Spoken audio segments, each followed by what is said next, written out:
Hello friends, welcome to SSC coaching centre. दोस्तों, आज के वीडियो में जो क्वेश्चन मैं लेकर के आया हूं, ये वो प्रश्न हैं जो अभी तक एग्जाम से नहीं हटे। यानी कि 20 साल पहले भी पूछे जाते थे, 10 साल पहले भी पूछे जाते हैं और आज भी ये प्रश्न पूछे जाते हैं। ये सदाबहार क्वेश्चन है जो हमेशा एग्जाम में आते हैं, तो इनको जरूर कंप्लीट करके रखें आप।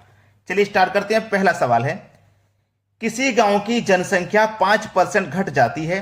यदि वह जनसंख्या 3000 अधिक होती तो जनसंख्या में 10% की वृद्धि हो जाती। गांव की मूल जनसंख्या ज्ञात करें। मूल का मतलब होता है पहले वाली जनसंख्या ज्ञात करें।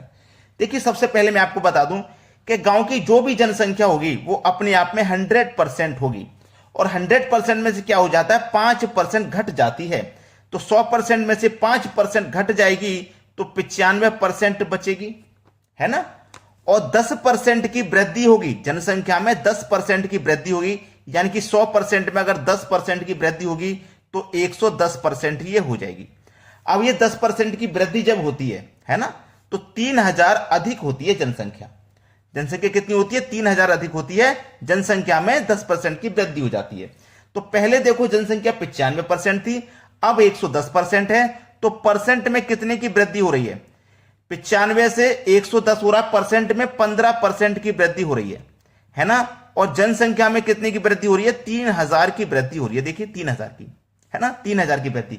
तो 15% का मान 3000 है। आपको मूल जनसंख्या पता करनी है, मतलब 100%। मूल जनसंख्या क्या है? अपने आप में 100% है, वो पता करनी है। तो कैसे पता करेंगे? इस 3000 में इस 15 से डिवाइड कर दो और 100% का मान निकालने के लिए 100 से मल्टीप्लाई कर दीजिए। कटा दो भाई, 15 दुने का 30 कटेगा यार। 200 बचा, 2 जीरो बचे ना, तो 200 बचा। 200 का मल्टीप्लाई कर दो 1 से तो 200 हो जाएगा और 2 जीरो ये लग जाएंगे। ये आपका आंसर आ जाएगा। बिल्कुल सही जवाब देखिए किस ऑप्शन में है? 20,000 सी ऑप्शन में। ये बिल्कुल सही जवाब हो जाएगा। अब देखते हैं अगला प्रश्न। अगला प्रश्न है, एक कपड़े के व्यापारी ने अपने आधे कपड़े 40% लाभ पर बेचे और शेष के आधे 40% पर बेचे, 40% हानि पर बेचे और शेष कपड़े लागत मूल्य पर बेच दिए। संपूर्ण सौदे में उसे कुल कितना लाभ या हानि हुई? देखिए, मान लीजिए शुरुआत में उसके पास 100 कपड़े हैं, ठीक है। पूरा 100% का मान 100 के बराबर। एक कपड़े के व्यापारी ने अपने आधे कपड़े 40% लाभ पर बेच दिए, ठीक है। अब देखिएगा, 100 रुपए के 100 कपड़े हैं, ये मान लीजिए। और उसने आधे कपड़े कितना भाई? 100 कपड़े हैं, 100 में से आधे कपड़े का मतलब क्या हो गया? 50 कपड़े। 50 कपड़े को क्या करा? वो 40% के लाभ पर बेच रहा है। अब ये जो 50 कपड़े हैं ना, ये अपने आप में 100% है और इनको 40% के लाभ पर बेच रहा है। यानी कि 100% को 40 के लाभ पे बेचेगा, मतलब 140 में बेचेगा। परसेंट का मतलब बटे में 100। 2 जीरो से आप ये 2 जीरो काट दोगे, 14 पंजे 70 हो जाएगा, है ना। 14 पंजे 70 हो जाएगा। यानी कि 70 रुपए में उसने बेचे 40 कपड़े। फिर बोला शेष के आधे। देखो 50 बेच दिए थे ना 100 में से, 50 बचे ना, 50 के आधे मतलब 25। इनको क्या करता है? वो 40% की हानि पर बेचता है। अब 100 की चीज को 40 की हानि पे बेचेगा, मतलब 60 में बेचेगा, तो इसका 60% निकाल लो, ठीक है। परसेंट का मतलब बटे में 100। तो 25 से कट जाएगा 4 बार में, 4 से कट जाएगा आपका 15 बार में। इनका मतलब 50 तो बेचे उसने 70 रुपए में और 25 बेचे उसने 15 रुपए में। अब टोटल 100 थे ना, 50 ही हो गए, 25 हो गए, बचे कितने? 25। इनको वो क्या करा? कुल पूरे लागत मूल्य पर ही बेच देता है। शेष कपड़े लागत मूल्य पर बेच देता है। यानी कि 25 कपड़े को वो 25 रुपए में ही बेच देगा, लागत मूल्य पर ही बेच देगा। तो देखो 70 रुपए में यहां बेचे, टोटल कपड़े 100 थे। यहां पे देखो 100 कपड़े 100 रुपए के थे।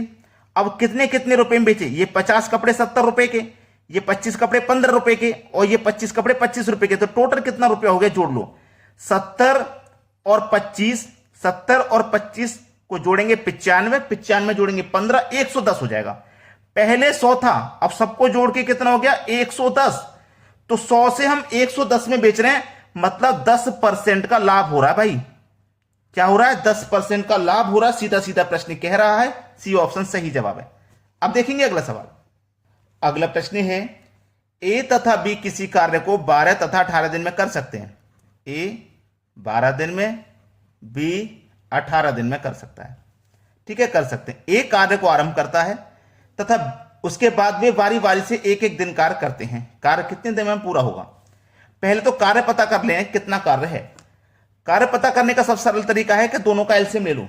12 18 का एलसीएम हो जाएगा 36। ठीक है, टोटल काम हमारा इसका मतलब यह है 36। जो एलसीएम होता है वही टोटल काम है। 12 से कटाएंगे 36 को 3 बार में, 18 से कटाएंगे 2 बार में। ये हमारा 12 दिन में काम कर रहा था, खत्म। यानी कि वो एक दिन में 3 करेगा तभी तो 12 दिन में 36 काम को करेगा, और बी एक दिन में 2 करेगा तभी तो 18 दिन में 36 काम को करेगा। ये ए का एक दिन का काम और ये बी का एक दिन का काम, एक एक दिन का काम है दोनों का। ए कार्य को आरंभ करता है, यानी कि ए कार्य की शुरुआत करेगा, और एक कार्य कितना करता है? 3 कार्य करता है, चला जाएगा। क्योंकि बारी बारी से काम करते हैं ना एक एक दिन। ए अपना 3 काम करेगा और चला जाएगा। फिर दूसरे दिन कौन आएगा? बी, और बी कितना करता है? एक दिन में 2 काम करता है, ये चला जाएगा अपना 2 काम खत्म करके। तो 2 दिन में कितना काम हुआ? 5 काम हुआ। आगे भी फिर आगे बी के बाद में ए आ जाएगा, वो अपना 3 काम करेगा, चला जाएगा। फिर बी आ जाएगा, बी अपना 2 काम करेगा, ये चला जाएगा। फिर से अगले 2 दिन में 5 काम हुआ। 2 दिन में 5 काम हो रहा है। टोटल काम हमारा कितना भैया? 36 है। इसको सरल करने का तरीका बता रहा हूं। 36 2 दिन का काम है 5, 5 से इसमें डिवाइड कर दो। ठीक है, 5 से करो इसमें डिवाइड, तो कितनी बार में जाएगा? 5 सत्ते 35, एक बचा है ना, 5 सत्ते 35 चला गया। ये हमने 2 दिन के काम से डिवाइड किया है, तो जो आया है डिवाइड करके 7 आया है ना, तो इसमें भी आप क्या करोगे? 2 से मल्टीप्लाई करोगे, क्योंकि हमने ये 2 दिन के काम से डिवाइड किया था। तो 7 दूने का 14, यानी कि जो 7 पंजे 35, 35 काम जो हुआ है ना वो 14 दिन में हुआ है। 35 काम जो हुआ है वो 14 दिन में हुआ है। अब 35 काम हो गया तो एक काम बचा। अब इस एक को करने कौन आएगा? एक शुरुआत कर रहा है तो ए ही आएगा ना। एक कितना काम करता है एक दिन में? 3। तो 14/1/3 दिन लगेंगे भाई। यही है आपके सवाल का सही जवाब, पहला ऑप्शन हो जाएगा बिल्कुल सही। अब देखेंगे अगला प्रश्न। अगला प्रश्न है, यदि किसी संख्या में 21 जोड़ा जाए तो वह अपनी तिगुनी संख्या से 7 कम हो जाती है, वह संख्या क्या है? ऐसे प्रश्न को तो आप ऑप्शन से ही करोगे। जैसे पहला ऑप्शन है मेरा 14, ठीक है, 21 जोड़ दिया जाए। अगर मैं इसमें 21 जोड़ देता हूं तो ये कितना हो जाएगा? रियल में 35 है ना। 21 जोड़ दिया जाए तो वह अपनी तिगुनी संख्या से 7 कम है। अपनी तिगुनी संख्या से 7 कम है। तो 14 का मैं 3 गुना कर देता हूं, पता चल जाएगा 3 गुना कितना है? 14 त्रिका 42। अपनी 3 गुनी संख्या से 7 कम होनी चाहिए। 7 कम कर दो, 42 में 7 कम कर दूंगा तो 35 हो जाएगा। तो देखो 35 ही तो है, यानी कि प्रश्न हमारा कंडीशन जो दी गई है वो बिल्कुल सेटिस्फाई हो रही है। हमसे बोला यदि किसी संख्या में 21 जोड़ा जाए, हमने 14 में 21 जोड़ा तो 35 हो गया, तो वह अपनी तिगुनी संख्या से 7 कम है। ये जो 35 है ना 21 जोड़ने के बाद जो आ रहा है वो अपनी 3 गुनी संख्या से 7 कम है। तो मैंने इसका 3 गुना भी करके देख लिया, उसका 7 कम है या नहीं वो भी चेक कर लिया, बिल्कुल रियल में 7 कम है। तो मेरा पहला ही ऑप्शन सही जवाब हो जाएगा। चलिए अब देखते हैं अगला सवाल। अगला प्रश्न है, यदि किसी वस्तु को 5% हानि की अपेक्षा 15% लाभ पर बेचा जाता है तो विक्रेता को 400 रुपए अधिक मिलते, वस्तु का क्रय मूल्य कितना है? देखिए ऐसा सवाल कभी भी रहे, कोई भी चीज आप अच्छे से जानते हैं अपने आप में 100% होती है। 5% हानि की अपेक्षा, अगर मैं 100 की चीज को 5% की हानि पर बेचूंगा मतलब 95% में बेचूंगा, और 5 पर हानि की अपेक्षा अगर मैं 15% लाभ में बेचूंगा तो 100 की चीज को 15% के लाभ में बेचूंगा मतलब 115 में बेचूंगा, है ना। पहले बेच रहा था 95 में, अब बेच रहा हूं 115 में, तो 95 से 115 पे पहुंचेंगे तो हमें कितने परसेंट की वृद्धि मिलेगी? 20% की वृद्धि हो रही है ना, 20% की वृद्धि। और रुपए में कितने की वृद्धि हो रही है? 400 रुपए की, यानी कि 20% की वैल्यू 400 रुपए। बोला ना 400 रुपए अधिक मिलते हैं, कब? जब यहां पे प्रतिशत में तो 20% अधिक मिलेगा, रुपए में 400 रुपए अधिक मिलेगा। 20% की वैल्यू 400, आपको बोलना है मूल्य कितना था, मतलब 100% का मान। तो कैसे निकालेंगे? 400 में 20 से डिवाइड कर देंगे, 100% का मान निकालने के लिए 100 से मल्टीप्लाई कर देंगे। 20 से 100 कट जाएगा 5 बार में, 4 का मतलब 5 से कर दो 20 और 2 जीरो, मतलब 2000 रुपए आपका सही जवाब हो जाएगा, पहला ऑप्शन। अब देखते हैं अगला सवाल।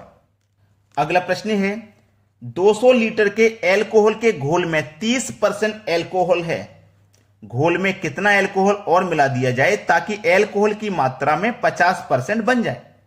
एल्कोहल की मात्रा घोल में कितनी बन जाए भाई? 50%। 200 लीटर है टोटल कितना भैया? 200 लीटर। अब एक बात ध्यान रखना, पहले एल्कोहल की मात्रा कितनी थी? 30% थी, और बढ़कर के कितनी बन जाए भैया? 50% बन जाए। तो कितने की वृद्धि होगी? 20% की वृद्धि होगी ना। पहले अल्कोहल 30% है, बाद में अल्कोहल की मात्रा कितनी हो जाए? 50, 30 से बढ़कर के 50 हो जाए तो 20% की वृद्धि ही तो होगी। तो 200 लीटर का हमारे पास अल्कोहल में, इसमें वृद्धि कितने की करनी है? 20 की करनी है, जिससे कि हमारा 50% बन जाए। तो बटे में 50। बस सवाल यही खत्म कर दो। 0 से 0 कट गया, 5 चौके 20 और 20 चौके 80। सवाल यही खत्म। कितने अल्कोहल और कितना मिला दिया जाए? 80 लीटर और मिला देंगे। सी ऑप्शन बिल्कुल सही जवाब है। आप देखेंगे अगला प्रश्न। अगला प्रश्न है, रमेश के परिवार की मासिक बचत एवं व्यय का अनुपात 5:3 था। ठीक है, किस किस का? मासिक बचत और व्यय। पहले बचत दिया गया है ना, तो पहले बचत लिखिए, बाद में व्यय दिया गया है, व्यय लिखिए। व्यय का मतलब होता है खर्च। 5:3 था। परिवार की आय 72,000 रुपए थी। 72,000 रुपए थी परिवार की आय। अब आय क्या आय क्या होता है? आय में से ही बचत होती है, आय में से ही खर्च होता है। तो बचत और खर्च दोनों आय के बराबर होता है। तो ये आपका योग है ना, तो आप अनुपात का भी योग कर लो। 5 और 3 8, 8 से डिवाइड कर दो। 8 ने 72 और 3 जीरो आ जाएंगे, मतलब 9,000 में चला गया। अब क्या करेंगे? 9,000 का मल्टीप्लाई 3 से कर दो, 9 त्रिक का 27, 9 का मल्टीप्लाई 5 से कर दो, 9 पंजे 45। पूछा क्या है? महीने की बचत होगी। बचत के बारे में पूछा है, तो महीने की जो बचत होगी वो 45,000 होगी। सी ऑप्शन बिल्कुल सही जवाब है। अगर खर्च पूछ लेता, व्यय पूछ लेता, तो 27,000 व्यय है उसका। चलिए अब देखते हैं अगला सवाल। अगला प्रश्न है, 8 की पावर x प्लस 1 बराबर 64 हो तो 3 की पावर 2x प्लस 2 का मान क्या है? यह आपके सवाल का बिल्कुल सही जवाब है।